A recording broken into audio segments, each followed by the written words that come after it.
Net Saraswati TV में आती हूँ। आप सभी स्टूडेंट को गुड आफ्टरनून। पेपर 2 एजुकेशन शिक्षा शास्त्र इंपॉर्टेंट PYQ है। ये आपका मिलान करने का प्रश्न है, इसमें मिलित करने का। यहाँ पे देखेंगे आप प्रश्न सूची फर्स्ट को सूची सेकंड से मिलान करना है आपको। तो यहाँ पे आप देखिएगा फर्स्ट सेकंड सूची एंड फर्स्ट सूची। तो यहाँ पे ये दिया गया है ए विकल्प, ठीक है, एंड बी विकल्प। अब आपको मिलान करना है तो इसको सबसे पहले आप, और यहाँ सेकंड सूची में त्रिभुजन दिया गया है, रूब्रिक्स दिया गया है और पोर्टफोलियो दिया गया है, ये सी विकल्प। तो यहाँ पे आप देखिएगा कि जो है एक छात्र, यानी कि पहला विकल्प ए विकल्प आपका होगा, एक छात्र के काम के प्रतिदर्श का उद्देश्यपूर्ण संग्रह अधिगम में उसकी प्रगति का आकलन करने के लिए स्वमूल्यांकन कथन है, ठीक है। तो ये आपका जो है विकल्प से मिलान होगा, ये आपको देखना है, ये आपका पोर्टफोलियो से मिलान होगा, ठीक है, यानी कि पोर्टफोलियो को आप मिलान करिएगा फर्स्ट विकल्प से, ठीक है, ए से। और अगला आपका आता है विभिन्न व्यक्तियों, यानी बी विकल्प, विभिन्न व्यक्तियों या यात्रों विभिन्न व्यक्तियों या स्रोतों, ये स्रोतों लिखा हुआ है, ठीक है, स्रोतों से तथ्य की संपुष्टि करने का प्रक्रम है। तो ये आपका जो हो जाएगा, ये त्रिभुजन हो जाएगा, यहाँ से आपको मिलान करना है, ठीक है। तो ये कहने का मतलब है जैसे कि कोई समस्या है, ठीक है, तो शोधकर्ता जो है किसी समस्या पर जो है शोध कर रहे होते हैं, तो मतलब विभिन्न प्रकार के, मतलब विभिन्न शोधकर्ता जो है एक ही समस्या पर शोध कर रहे होते हैं अलग अलग विधि के द्वारा, ठीक है, ये हो जाता है इसके अंतर्गत आंसर, ये त्रिभुजन में बताया गया है, ठीक है, मतलब जो डिफिनेशन होती है इस प्रकार से आप समझिएगा। तो इसको आपने इससे मिलान कर दिया, ठीक है, यानी कि मिलान हो गया आपका, और जो है ये आपका त्रिभुजन से मिलान हो जाएगा, ठीक है। तो यहाँ पे त्रिभुजन जो हमने आपको बताया, जैसे कोई एक समस्या है, ठीक है, ये समस्या हो गई, तो इसको जो है शोध करता है, जैसे ये शोध करता हो गया, ये हो गया, ये आप हो गए, ये आपका दोस्त हो गया, ये हो गया, आप शोध कर रहे हैं, तो इसी पे आप शोध कर रहे हैं, और जो है आप अलग विधि के द्वारा कर रहे हैं, ये सब लोग अलग अलग विधि के हिसाब से कर रहे हैं एक ही समस्या पर शोध, ठीक है, ये आपका त्रिभुजन हो जाता है।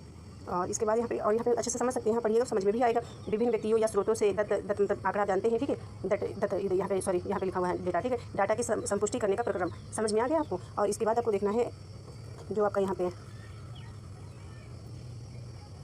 सी जो आपका विकल्प है, ठीक है, तो व्यक्ति के जीवन की कहानियाँ, यानी व्यक्ति के जीवन की कहानियाँ, अनुभवों और उपलब्धियों का विस्तृत पुनर्निर्माण, ठीक है। तो इसको आप मिलान करिएगा जीवनी से, तो आप इसको पता हो, आप सभी स्टूडेंट को पता है, ठीक है, कि जीवनी क्या होता है, ठीक है, यानी कि व्यक्ति के जीवन की कहानियों, अनुभवों और उपलब्धियों का विस्तृत पुनर्निर्माण। और अगला जो है डी विकल्प आपका आता है जो फर्स्ट सूची में, तो इसमें देख सकेंगे आप, दिया गया एक स्कोरिंग, ठीक है, एक स्कोरिंग उपकरण यानी स्रोत जो होता है, ठीक है, तो जो गुणवत्ता के विभिन्न स्तरों पर कार्य के आकलन के लिए जो है मानदंड को सूचीबद्ध करता है। तो ये आपका रूब्रिक्स हो जाएगा यहाँ पे मिलान, ठीक है, डी को, ये आपका डी से मिलान हो जाएगा, और ये सी।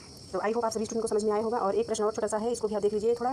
तो ये प्रश्न आपको जो है देखना है, ये विषय लगे सूची फर्स्ट में संविधान लगे है, ठीक है, ये संविधान लगे है, तो संविधान का अनुच्छेद, तो अनुच्छेद को आइकन को ध्यान रखिएगा, ठीक है, और संविधान की इंग्लिश लिखा हुआ है, देख लीजिएगा, अच्छे से समझने का प्रयास करिएगा। यहाँ पे आप सभी देखिएगा प्रश्न दिया गया है, तो थोड़ा इसको यहाँ से देखिए, ये प्रश्न हो गया, ये आपको फर्स्ट नहीं आता है, यदि नहीं आता सीखने का आपको जो है इसको हटाना होता है, तो आपको यहाँ पे प्रश्न आपको देखना है। तो प्राथमिक स्तर पर मात्र भाषा में अनुदेशन, ठीक है, प्राथमिक स्तर पर मात्र भाषा में अनुदेशन, इसको आप मिलान करिएगा। यहाँ पे फर्स्ट अनुच्छेद 385, यानी आर्टिकल, ठीक है, आर्टिकल, और ये है इसके बाद जो है देखिए शिक्षा का अधिकार, ये सीधे पास जानते हैं, अच्छा अच्छे से पता होगा, ठीक है, ये आपको मिलान करना है, आपको फर्स्ट मिलान करना है, यानी कि शिक्षा का अधिकार अनुच्छेद 30 मिलान करिएगा। और इसके बाद डी विकल्प है शैक्षिक संस्थान स्थापित करने का अल्पसंख्यकों का अधिकार, ठीक है, शैक्षिक संस्थान स्थापित करने का अल्पसंख्यकों का अधिकार, ये आपका हो जाएगा, ये जो है 30 हो जाएगा। और ये जो आपका फर्स्ट दिया गया था अल्पसंख्यकों की शिक्षा, ठीक है, ये हो जाएगा। तो आई होप आप सभी को समझ में आया होगा, ठीक है। तो यहाँ पे इस प्रकार से देख लेंगे, ठीक है, इस प्रकार से